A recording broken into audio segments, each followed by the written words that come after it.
जय जगन्नाथ, जय श्री राधे, जय गुरु।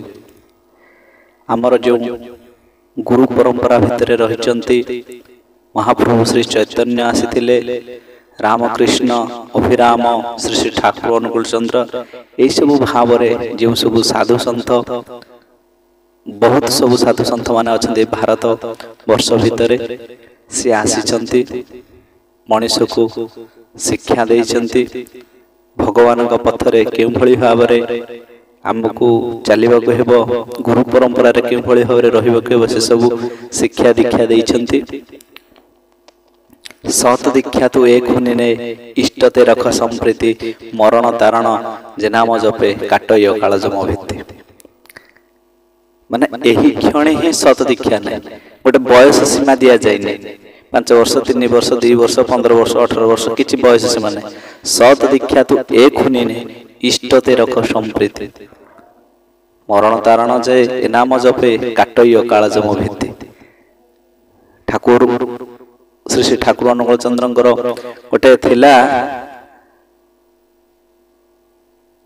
संगीत पूर्व नाम संगीत पर भी नाम संगीत भितर ही नाम तेणु से राधा रानी जो नाम टाको से एभली भाव कहिचंती जे कि जो माने जानी नाहंती श्री श्री ठाकुरंकर भावधारा भितर से माने हुए तो यहाकू गोटे मिथ्या काल्पनिक भावंती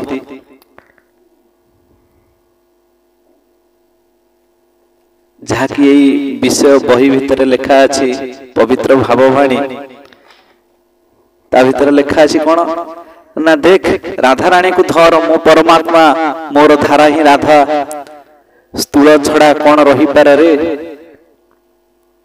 देख राधा रानी को धर मो परमात्मा मोर धारा ही राधा स्थूल छड़ा कोन रही पारे रे मु गले स्थूल मध्य रहे ना मु मध्य रुहे ना ए मोर मुताकू काढ़ी दियो हृदय नाम बाड़ी नामर भिकारी कर मते एभली भाव कथा ए जो पुण्यपथी विषय बा पवित्र भाववाणी बा होली बुक जोटा कहवा को गले अत्युक्ति हब नै श्री श्री ठाकुर कहतले ए बहीटा को गोटे परिप्रकाश करि पका आउ सेई मान को दबु जेउ मानक भितरे ईश्वरंकर भक्ति थी बा नास्तिक को देबु नै जे भगवान को ऊपर भरोसा विश्वास रखे से ए पुस्तक ताको ही दबु से ही पाठ करिवो बस से ही परमात्मा विषय रे जानिबो भगवान का विषय से ही जानिबो। तेणु ए जो विषय ए जो पुस्तकटी सेते बळे हेथला जेते बळे श्री श्री ठाकुर तांकर माने बाल्य काल भितर बाल्य नहीं तो 18 19 कि 20 21 वर्ष भीतर देकरी जेतबेले कीर्तन करंती आज्ञा से तबे कीर्तन करंती सेतबेले कोन हे जानती ना तांको पादरे पादुका नथे सर्वप्रथम से कोन सी जोता चप्पल पिंधंती नै तेनु जेउ माने ठाकुरंकर भावधारे रहिचंती से माने कोन करिवे ना जोता चप्पल पादुका पिंधिया अनिवार्य जदि जो माने पिंधुचंती से माननको गोटे रिक्वेस्ट से माने जदि कीर्तन रे जाउछंती ताहाले जूता चप्पल ए सब परिधान करंत नाही नहले ठाकुर को आमे धरिचे श्री ठाकुर अनुकूल चंद्र से तो निजे तो जूता चप्पल पिंधि नथिले महाप्रभु श्री चैतन्य जूता चप्पल पिंधि करी कीर्तन करू नथिले आहुरी केते केते सब भगवान को अवतार जे कि मु बसे गुरु कर दे गुरु मो ठारू भिन्ननु है भगवान आसंती गुरुंकर रूप रे से केउ भली भाव रे केउ स्थान रे केउ रूप रे आसी जिवे ता ठीक ठिकाना ने जहा के हम पूर्व देर आलोचना करथले भगवान पिंपुड़ी पर्यंत भी अवतार नहीं पारंती तेणु भगवान केतबेले को मूर्त रे आसी जिवे कहा पाखु तार किछि इयता नाही जहार मन जेडे ताहार प्रभु सेडे भक्तटी आज खाइबा को पाउने जदि भगवान को ऊपर भरोसा कर रखिछि जेंति हमर बंधु महांती जगन्नाथ स्वयं आसीचंती तांको प्रसाद देबा पाई ठाकुर जेतबेले अनुकूल चंद्र जेतबेले कीर्तन करंती से कीर्तन रे तांकर धार धार होई पादरु रक्त होई जाउथाय उदंड कीर्तन भाव से जो भाव भाव विलित ରାଧାରାଣୀଙ୍କର ନାମକୁ ନେଇ ଏଭଳି ଭାବରେ ଭାବ ବିହଳିତ ହେଇଯାଆନ୍ତି, କୀର୍ତ୍ତନ କରନ୍ତି, କୀର୍ତ୍ତନର ତାଳେ ତାଳେ ନୃତ୍ୟ କରନ୍ତି। ସେତେବେଳେ ତାଙ୍କ ଦେହ ଭିତରଟା ଗୋଟେ ଏଭଳି ଭାବରେ ବାତାବରଣ ସୃଷ୍ଟି ହୁଏ ଯେ କି ସେ ମୂର୍ଚ୍ଛା ହେଇଯାନ୍ତି। ତାଙ୍କର ପାଦରୁ ଧାର ଧାର ରକ୍ତ ବହୁଥାଏ। ଏଇ ଯୋଉ ଧାର ଧାର ରକ୍ତ ବହୁଥିବା କଥା ଜାଣିଲେ ଆପଣ ଆଶ୍ଚର୍ଯ୍ୟ ହେବେ। ଯଦି ପାଦୁକା ପିନ୍ଧିଥାନ୍ତେ ତାଙ୍କ କୌଣସି ଭାବରେ ଧାର ଧାର ରକ୍ତ ବହି ନଥାନ୍ତା, ଖାଲି ପାଦ ଧାର ଧାର ରକ୍ତ ବହି ଯାଉଛି। ଆଜିକାଲି ସିନା ଆଜ୍ଞା ପିଚୁ ରାସ୍ତା, ଭଲ ରାସ୍ତା ହେଇଗଲାଣି, ପାଦରେ ଆଉ କିଛି କଣ୍ଟା ବାଜିବ ନାହିଁ, କିନ୍ତୁ ସେତେବେଳ ଯୁଗର ସେତେବେଳ ରାସ୍ତା ଖାଲ ଖମା ଏସବୁ ଧୂଳି ଧୂସ ରାସ୍ତା ଭିତରେ ଯେତେବେଳେ ଠାକୁର ଯାଉଛନ୍ତି, ତାଙ୍କର ପାର୍ଷଦ ମାନେ କୀର୍ତ୍ତନ କରି କରି ଯାଉଛନ୍ତି, ସେତେବେଳେ ଦେଖୁଛନ୍ତି ଠାକୁରଙ୍କର ପାଦ ଦେଶରୁ ରକ୍ତ ବିଗଳିତ ହେଉଛି, ରକ୍ତ ବନ୍ଦ ହେଉନାହିଁ। କେତେବେଳେ ସେ ଆସନରେ ବସୁଛନ୍ତି, ବିଭିନ୍ନ ପ୍ରକାର ଯୋଗ ମୁଦ୍ରା ଆସନରେ ବସୁଛନ୍ତି, ଆଉ ସେତେବେଳେ ତାଙ୍କର ମା ଭାବୁଛନ୍ତି ମୋ ପୁତ୍ରକୁ କିଛି ନା କିଛି ରୋଗ ହେଇଛି, ଦେଖି ଏଭଳି ଭାବରେ ସେ କଣ ବଙ୍କା ହେଇଯାଉଛି, ଇଏ ହଉଛି, ଯେମିତି ଆମକୁ ଫିଟ୍ସ ବା ବାତ ମାରେ। ଠାକୁର ବିଭିନ୍ନ ପ୍ରକାର ବାତ ଯେ ମାରୁଛି ଗୋଟେ ଟାଇପର ରୁହେ, କିନ୍ତୁ ଠାକୁର ବିଭିନ୍ନ ପ୍ରକାର ଆସନ ପ୍ରାଣାୟାମ ଯେମିତି କରନ୍ତି ସେଇଭଳି ଭାବରେ ସେ ରହିଯାଉଥିଲେ ଘଣ୍ଟା ଘଣ୍ଟା ଧରି। ତାଙ୍କର ଶ୍ୱାସ ବି ଚାଲୁନଥିଲା, କିନ୍ତୁ ତାଙ୍କ ପାଟିରୁ ଅନର୍ଗଳ କଥା ବାହାରୁଥିଲା, ଯାହାକି ସେଇ କଥାକୁ ତାଙ୍କର ପାର୍ଷଦ ମାନେ ଯେଉଁମାନେ ଥିଲେ ସେମାନେ ଲିପିବଦ୍ଧ କରିକି ରଖୁଥିଲେ। ସମସ୍ତେ ଟିକେ ଟିକେ ପରିଶେଷରେ ତାକୁ ମିଳେଇ ଦେଇକରି ଏକତ୍ରିତ କରି ଗୋଟିଏ କଥା ଲେଖି ଦେଉଥିଲେ, ତାର ଅର୍ଥ ବୋଧେ ଏହା ହେଇଥିବ। କିନ୍ତୁ ବାସ୍ତବିକ ପ୍ରତ୍ୟେକଟି ଶବ୍ଦର ଅର୍ଥ କାହାକୁ ବି ମାଲୁମ ନଥିଲା, ଆଜି ପର୍ଯ୍ୟନ୍ତ ବି କାହାକୁ ମାଲୁମ ନାହିଁ ବା ଜଣା ନାହିଁ। ଠାକୁରଙ୍କର ଆମେ ପୂର୍ବ ଅଧ୍ୟାୟରେ ଆଲୋଚନା କରିଥିଲେ ଗୁରୁ ସଦ୍ଗୁରୁ। ତେଣୁ ଯେତେବେଳେ ଭଗବାନ ଅବତାର ନେଇ ଆସନ୍ତି, କେତେବେଳେ କୋଉ ରୂପରେ ଆସନ୍ତି ତାହା ଆମେ ତ କହିପାରିବା ନାହିଁ, କି ଇଏ ଗୋଟେ ଅବତାର ନୁହଁ ବୋଲି ଆମେ ବି ଅବମାନନା କରିପାରିବା ନାହିଁ। କାହିଁକି ନା ଆମର ସ୍ଥୂଳ ବୁଦ୍ଧିରେ ଆମେ ସେ ସ୍ତର ପର୍ଯ୍ୟନ୍ତ ଆମେ ଯାଇନି। ତେଣୁ ଏଠି ଠାକୁରଙ୍କର କଥା ଆଲୋଚନା ବିଷୟବସ୍ତୁ ଯାଉଛି। ତଥାପି ଏଇଠି ଗୋଟେ କହି ରଖୁଛି ଯେ କି କିଛି ଲୋକଙ୍କର ଥିଲା ଯେ କି ଶାଶୁ ଶ୍ୱଶୁର ମାନେ ଜବରଦସ୍ତି କରି ବୋହୂକୁ ଦୀକ୍ଷା ଦିଆଉଛନ୍ତି।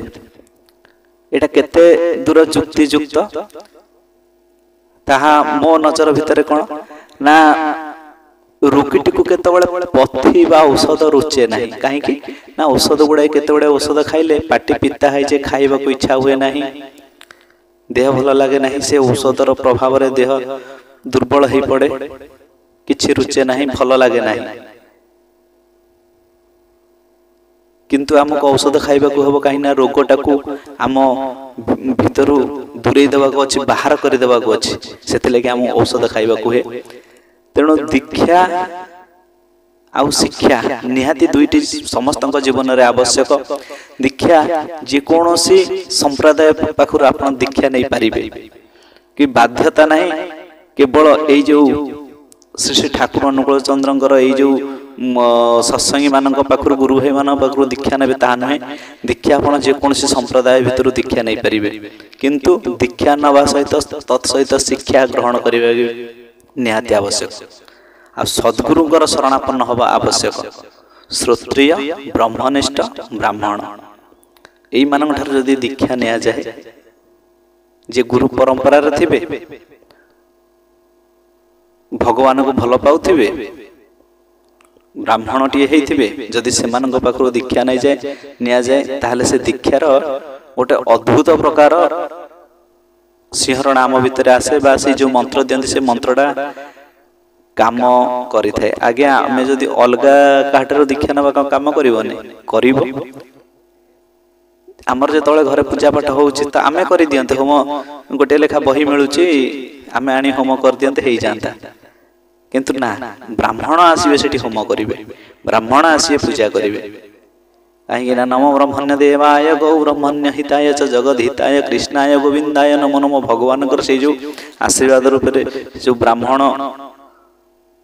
ମାନଙ୍କ ଉପରେ ଆଶୀର୍ବାଦ ହେଇଛି, ବା ଯୋଉ ଜିନିଷଟା କି ଦିଆଯାଇଛି, ଏଇ ଜିନିଷଟା ସାଧୁ ମୁଖେ ହରି କଥା, ବ୍ରାହ୍ମଣ ମାନଙ୍କୁ ଗୋଟେ ସ୍ପେଶିଆଲ ପାୱାର ଦେଇ ସିଏ ଯେତେବେଳେ ମନ୍ତ୍ରାଧୀନ କରିଦିଅନ୍ତି ଭଗବାନଙ୍କର ଭକ୍ତର କଥା ଭଗବାନ ପାଖରେ ପହଞ୍ଚନ୍ତି, ସିଏ ହଉଛନ୍ତି ଗୋଟେ ପ୍ରକାର ମାଧ୍ୟମ।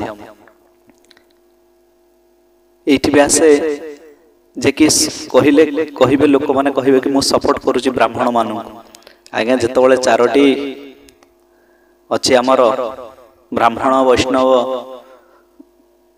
ब्राह्मण क्षत्रिय वैश्य शूद्र ब्राह्मण क्षत्रिय वैश्य शूद्र ये जो चारि जाति अच्छी ये चारि जाति विभिन्न प्रकार काम अच्छी से भाव विभक्त कराई चारि जाति को गुरु परंपरा भितर रहिले कौन ना ब्राह्मण मान ही शिक्षा दियंती दीक्षा दियंती से आम आमर कुल पुरोहित मान पाखु आम कर्ण मंत्र नहीं था तापरे सद्गुरु पाखु दीक्षा नहीं था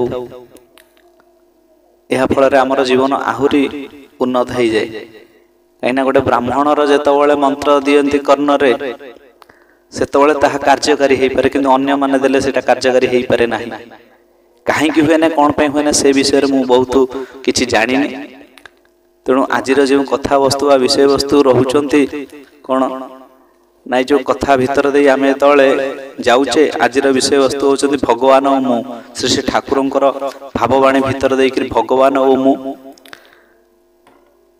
जदि आप आर्गुमेंट करेंगे ये संप्रदाय से संप्रदाय या भितर देकर जदि आम आर्गुमेंट करके आम जीवन केवल संघर्ष भितर देकर आर्गुमेंट भितर दे जुक्ति तर्क भितर दे चली जीव भगवान सानिध्य भगवान कृपा पाइबा आम पाखे समय नथिबो तेणु बाल्य कालु धन धर्म मो संचेबी ए जीवन निश्चित आ के जानी कहार मृत्यु काल आसी होई जीव उपस्थित तेणु केतबेला कहार मृत्यु काल आसी जीव पहुंची हम ना आम जाने तेणु से पूर्वर जितेबाला जी भगवान कथा शुणुंट सत्संग जाऊँच से ही मुहूर्त से ही क्षण ही भगवान सहित जोड़ी जातु दीक्षा नियंतु सतनाम मनन करंतु बिना दीक्षार आज्ञा कौन नाम कार्यकारी हो पारि न थाए तेणु दीक्षा नहीं ही शिक्षा करने निहाती आवश्यक वैष्णव वैष्णव जो माने विष्णुकर भक्त सी ही गोटे प्रकार वैष्णव तेणु वैष्णव गोटे जाति नुहे वैष्णव गोटे आम जमी ब्राह्मण क्षत्रिय वैश्य शूद्र से वैष्णव गोटे कौन जाति नुहे ये चारोटी जाति भितर जेकोसी लोक विष्णुकर भक्त हो पारा विष्णुकर उपासक हो पारा भगवान उपासक हो पारा सी हूँ गोटे गोटे वैष्णव तेणु ये वैष्णव मान भर परम वैष्णव होउचंती भगवान शिव कहीं ना जी सब राम राम राम राम निज भितर उच्चारण करते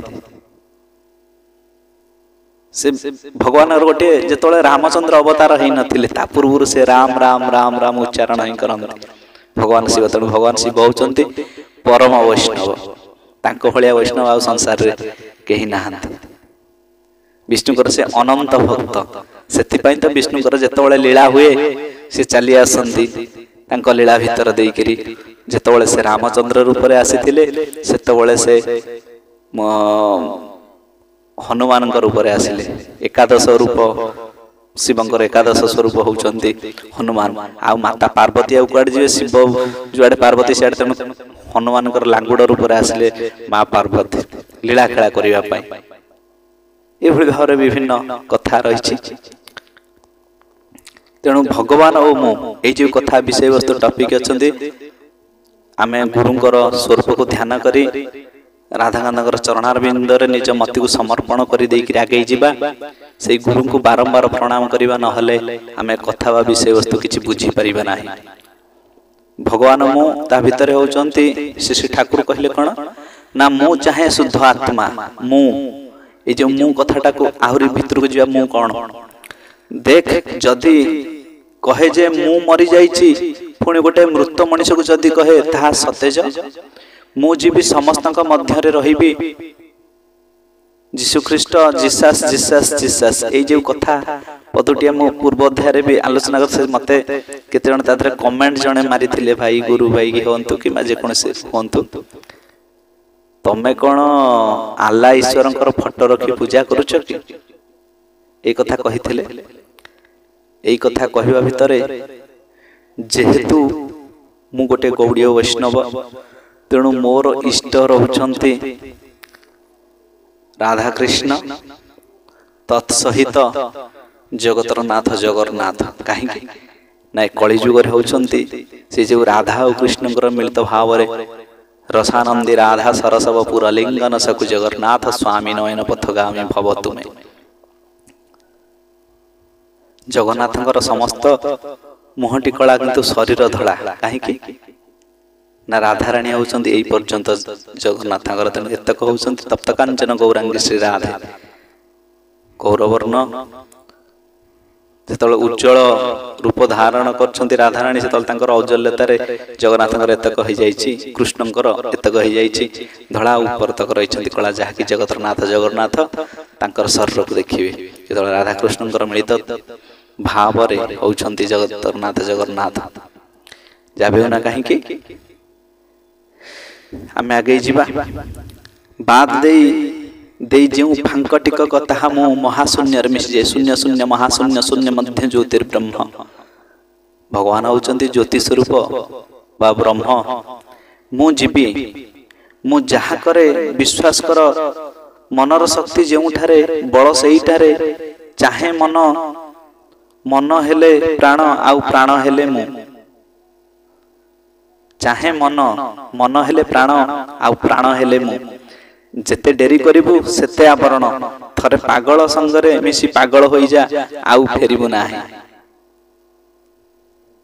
ना पागल कोन ना मद पीगिरी गोटे किछि लोक पागल होंती केते समय पई मदर निशा बा जति पर्यंत से काम करे 2 घंटा 4 घंटा 6 घंटा 8 घंटा भितर 12 घंटा किंतु जे श्रीमद पान करिछि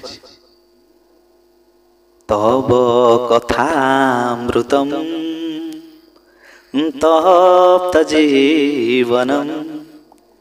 जे श्रीमद को पान करिछि ताहा निशा के भेले छाड़ीबने ए जीवनर भीतर भी छाड़ीबने पुणी आउ गोटे जन्म नेले भी सेई निशा रहिबो। न होइथिले कोन ध्रुव कोन ता बाल्य वयस रे से कोन पाइथांता भगवान का दर्शन ना प्रहलाद पाइथांते बाल्यकाल रे भगवान का दर्शन। तेणु ये तांकर बहु अनंत जन्मर पुण्यफल भितर से भगवान पाइछन्ती। आ श्रीमद से जो भगवानंकर नाम रस बा से जो नाम रस को जे पान करे सी जो निशा से निशा एते शीघ्र खसे नाही। तेणु सेई निशा पीकिली कौन हो जाए ना थरे पागल हो जा आउ फेरी पारिबु नाही। भगवानंकर नाम भितर जे पागल हो जाए से आउ वास्तविक ए मोहमाया बंधन भितर को प्रवेश करि पारे ना फेरे नाही। कृष्णंकर महाशक्ति भाई निजको भूल नाही खोजी बुल अंतर रे तुमे किए कार्य कर चिन्हि पारिबो निजको भूलंतु नाही। जाए देख छिंडाई पकाई दे टुकुरा टुकुरा करी छिंडाई पका हाथ गोड़ सब नहीं अनंत सागर रे पकाई दे। बंधा माँ बाबार सुख नाही। माँ बाबा जेते बेले जगत सारा व्याप्त सेते बेले केते सुख। माँ बाबा जेते बेले मु सेते बेले केते सुख। वर्तमान जेपरी जणे माँ जणे बापा को कहे आज मो पिलार एमिति हैला काली सेमिति हैला सेते बेले जगत सारा माँ बाप होई सेई रकम कहिबे। जेतोळे आमे भगवान को त्वमेव माता च पिता त्वमेव त्वमेव बंधु च सखा त्वमेव माँ बापा जेतोळे संसार भितरे समस्त जगार आमर माँ बापा है ना कौन ना त्वमेव माता च पिता। तुम जेतोळे माँ आउ बापा भगवान को निजर माँ बापा बोली जेतोळे जणे ग्रहण करिनी हृदय सहकार सेतोळे सृष्टिर सबुआडे ही तार माँ बापा थांती। सेतोळे माने केते केभली भाबरे सुख केते भाबरे सुख आसे ताहा गोटे वर्णना करिया भी महा मुश्किल है पड़े। देख सुन भावर चरम रे मु पृथक हेले कथा कहा जाए। जेउठारे आत्मा सेही ठारे ही स्वर्ग। आत्मा व्यतीत वस्तु किछि नुहे आत्मा युक्त वस्तु ही वस्तु। हाँ जेतबळे आमे सजीव अच्छे आमको कहीं कहीं भल पाती आमको कहीं कहीं भी घृणा करते आमको कहीं कहीं आदर करते आमको कहीं कहीं अनादर करते। जेतबळे आमरे शरीर भितरु पिंडटी बा पिंड थाए प्राणटी पळै जाए सेतबळे समस्ते कहंती नैकरी दाह करि दबा एते समय घरे रख नाही नष्ट करि दियो शरीरटी को पंचतत्व रे मिसई दियो ताहले से मुक्ति हे जीवो। ଏଇଭଳି ଭାବରେ କଥା ହୁଏ। ତେଣୁ ଯେଉଁଠି ଆତ୍ମା ଯୁକ୍ତ ବସ୍ତୁ ବା ଆତ୍ମା ଆମ ଭିତରେ ଥାଏ ସେତେବେଳେ ଆମେ ଗୋଟେ ବସ୍ତୁ ପାଲଟି ଯାଇଥାଉ। ଆତ୍ମା ବ୍ୟତୀତ ଆଉ କିଛି ନୁହେଁ। ଯଦି ଆତ୍ମା ନାହିଁ ତାହେଲେ ଏ ଶରୀରର ହିଁ କିଛି ମୂଲ୍ୟ ନଥାଏ। ଆମ୍ଭେମାନେ ମୁଁ ଯେତେବେଳେ ବିଶ୍ୱ ମୋ ସହିତ ସମାନ, ସମସ୍ତ ମୋ ସହିତ ସମାନ, ଏକମାତ୍ର ସତ୍ୟ ହିଁ ମୁଁ। ତେଣୁ ସେ ମୁଁଟା କିଏ? ଶବ୍ଦ ହିଁ ଜୀବନର ଅଭିବ୍ୟକ୍ତି। ଶବ୍ଦ ବ୍ୟତିରେକ ସମସ୍ତ ଜୀବନ ଶୂନ୍ୟ। ମୁଁ, ମୋର ଆଉ ମୁଁ, ଏ ଶରୀର ମୋର। ତାହେଲେ ଶରୀରଟା କାହାର? ମୋ ଭିତରେ ସମସ୍ତ କିଛିକୁ ପାଇବାକୁ ଚେଷ୍ଟା କରେ। ମୋ ଭିତରେ ସମସ୍ତ କିଛିକୁ ପାଇବାକୁ ଚେଷ୍ଟା କର। ମୁଁ ହିଁ ମୁଁ, ବର୍ତ୍ତମାନ ମୁଁ। କଣ କରିବି? ମାଧ୍ୟମ ହୁଏତ ମରିପାରେ, ମତେ ଦେ, ଆଣିଦେ, ପାଗଳ ଦରକାର ଦେ। ମା ତୁ ନିଜେ କଷ୍ଟ, ମା ତୁ ନିଜେ ନଷ୍ଟ ହୋଇଯାଅ ନା। ବ୍ରହ୍ମକୁ କି ବୁଝାଇ ଦିଆଯାଇପାରେ ରେ ପାଗଳ, ପରମ ବ୍ରହ୍ମ ଭାବିବା ଦରକାର ନାମର ଉପରେ। ତେଣୁ ନାମର ଉପରେ ପରମ ବ୍ରହ୍ମକୁ ଭାବିବା ଉଚିତ ନା। ନାମର ଉପରେ କଣ ଭାବେ ଉପର କି? ନା, ଯେତେବେଳେ ନାମଟା ଆମେ ନଉଥିବା ସେତେବେଳେ ଆମେ ପରମ ବ୍ରହ୍ମକୁ ଧ୍ୟାନ କରିବା।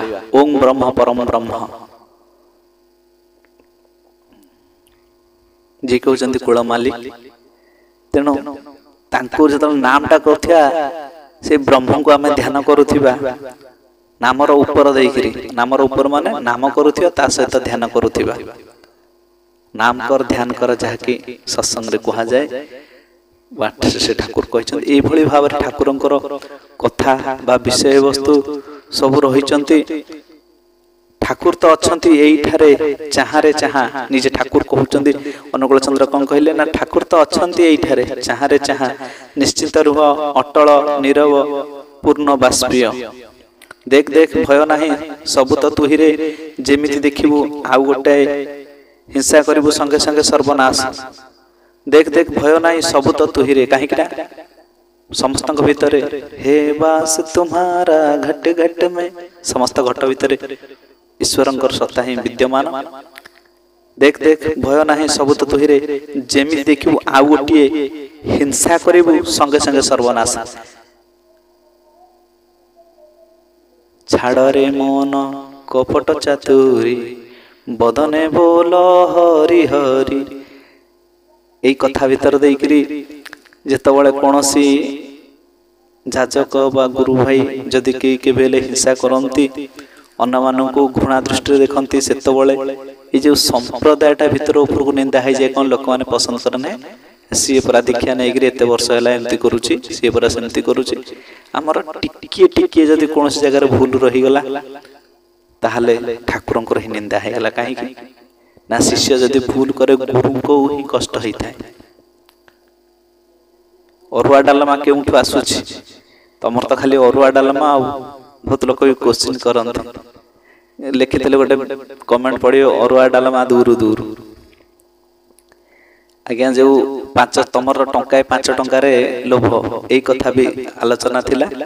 ତ ଟଙ୍କାଏ 5 ଟଙ୍କା ନୁହେଁ। ଯେତେବେଳେ ଆମେ କୌଣସି ଜାଗାରେ ଦୀକ୍ଷା ନେଉ, ତାର ସେଇ ଯୋଉ ସଂସ୍ଥା ଚାଲିବା ପାଇଁ ଆଜି 5000 ଲୋକଙ୍କ ପାଇଁ ଖାଦ୍ୟ ଆୟୋଜନ ହେଇଛି। 5000 ଲୋକ କଣ ଖାଇବା ପାଇଁ ଦେଇଛନ୍ତି? କିଛି ଅର୍ଘ୍ୟ, କିଛି ଦାନ ଦେଇଛନ୍ତି? ଅଳ୍ପ କିଛି ଲୋକଙ୍କ ଦାନରେ 5000 ଲୋକଙ୍କ ପାଇଁ କି କରାଯାଏ। ତେଣୁ ଯେତେ ଦବ ଯେତେ ଦାନ କରିବ ସେତେ ବଢିବ। ବାଁ ହାତରେ ଯିଏ ପୁଣ୍ୟ କରେ, ବାଁ ହାତର ପୁଣ୍ୟ ଡାହାଣ ହାତ ଭୋଗ କରିପାରେ ନାହିଁ। ତେଣୁ ଆମକୁ ଦାନ ଆଉ ପୁଣ୍ୟ ବି କରିବାର ଅଛି। ଯେତେବେଳେ ଆସନ୍ତି କିଛି ମାଗିବା ପାଇଁ, ଭିକ୍ଷାଂ ଦେହି ମା ଭିକ୍ଷାଂ ଦେହି, ସେତେବେଳେ ଯଦି ଆମେ ଭିକ୍ଷା ଦାନ କରିଥାଉ, ସେତେବେଳେ ଆମର ପୁଣ୍ୟ ହେଇଥାଏ। ସେ ଘରର ଉନ୍ନତି ହେଇଥାଏ, ମଙ୍ଗଳ ହେଇଥାଏ। ଦେଖନ୍ତୁ, କହିବା ଭିତରେ କଥା ଭିତର ଦେଇକିରି ରାବଣ ଆସିଥିଲେ, ଗୋଟେ ବ୍ରାହ୍ମଣ। ଏଭଳି ବ୍ରାହ୍ମଣ ଗୋଟେ ଭକ୍ତ। ତାଙ୍କ ଭଳି ରାବଣ ପରି ଆଉ ବୋଧେ ଭକ୍ତ କେହି ନାହାନ୍ତି ଭଗବାନଙ୍କର। କାହିଁକି? ଆଉ ତାଙ୍କ ଭଳି ବୁଦ୍ଧିମାନ ବି କେହି ନାହାନ୍ତି, ଆଉ ତାଙ୍କ ଭଳି ଭକ୍ତ ଏଥିପାଇଁ କେହି ନାହାନ୍ତି ଯିଏକି ମା ଦୁର୍ଗାଙ୍କୁ ପ୍ରାର୍ଥନା କରିଥିଲେ, ପୁରୋହିତ ସ୍ୱୀକାର କରିଥିଲେ ରାମଚନ୍ଦ୍ରଙ୍କର। ସେ ପୁରୋହିତ ଭିତରେ ସେତୁ ବନ୍ଧ ଯେତେବେଳେ ପ୍ରତିଷ୍ଠା ହେଉଛି ମାଙ୍କର ଆଶୀର୍ବାଦ କାମନା କରିଥିଲେ, ମାଙ୍କୁ ବି ପ୍ରାର୍ଥନା କରିଥିଲେ ମୋର ରାମଚନ୍ଦ୍ରଙ୍କର ବା ମୋର ଏଇ ଯେଉଁ ପୁରୋହିତ କରୁଛି ରାମଚନ୍ଦ୍ରଙ୍କର, ସେ ରାମଙ୍କର ମୋ ଯଜମାନଙ୍କର ମନସ୍କାମନା ପୂରଣ ହେଉ। ଯଜମାନଙ୍କର ମନସ୍କାମନା କ'ଣ ଥିଲା ନା ରାବଣ ବଦ୍ଧ। ତେଣୁ ଏପଟେ ରାବଣ ଏତେ ବଡ଼ ଜ୍ଞାନୀ ହେଇକରି ବି ନିଜର ମୃତ୍ୟୁ ପାଇଁ ବି ଦୁର୍ଗାଙ୍କ ପାଖରେ ବି ପ୍ରାର୍ଥନା କରିଥିଲେ, ସେତୁ ବନ୍ଧ ପ୍ରତିଷ୍ଠା କରିଥିଲେ ରାବଣ ହିଁ ନିଜେ। ଏଇଭଳି ଭାବରେ ଦେଖିବାକୁ ଗଲେ ମୃତ୍ୟୁ ସମସ୍ତଙ୍କର ଧ୍ରୁବ ସତ୍ୟ।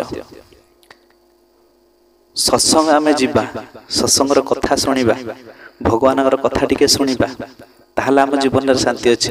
ଆଉ ଅଯଥା କିଏ କ'ଣ ନେଇଗଲା, କିଏ କ'ଣ ଖାଇଗଲା। ତା ପୂର୍ବରୁ ବ୍ରାହ୍ମଣ ରୂପରେ ଆସିଥିଲେ, ମା ସୀତାଙ୍କୁ ମାଗିଥିଲେ ମା ଭିକ୍ଷାଂ ଦେ। ସେତେବେଳେ ସୀତା କ'ଣ କରିଥିଲେ ନା ଭିକ୍ଷା ଦେଇଥିଲେ। ଗୋଟେ ଗୃହିଣୀର କର୍ତ୍ତବ୍ୟ, ଜଣେ ଯଦି କିଛି ଭିକ୍ଷା ମାଗୁଛି ତାକୁ ଦବା, କିଛି ନା କିଛି ଦବା। ମଦ ପିଇ ଦେଉଛେ ଦିନକୁ 1000 ଟଙ୍କାର, ପାନ ଗୁଟକା ଖାଇ ଦେଉଛେ, କିନ୍ତୁ ଯଦି ଇଷ୍ଟବୃତ୍ତି କଥା ପଡ଼େ 50 ପଇସା କି ଟଙ୍କାଟେ ଇଷ୍ଟବୃତ୍ତି କରିବା, ତାହେଲେ ସେତେବେଳକୁ ନା ନା ଇଏ ତମର ପଇସା ଖିଆ ଠାକୁର। ଆପଣ ଜଗନ୍ନାଥ ମନ୍ଦିର ଯାଉଛନ୍ତି, କ'ଣ ପଇସା ପକାଉନାହାନ୍ତି? ମାଙ୍କ ମନ୍ଦିର, ଯେକୌଣସି ମନ୍ଦିର ଯାଉଛନ୍ତି, ମାଙ୍କ ମନ୍ଦିର ହଉ, ଯେକୌଣସି ପୁଣ୍ୟସ୍ଥଳୀ ହଉ, ସେଠି କ'ଣ ଆପଣ ପଇସା ପକାଉନାହାନ୍ତି?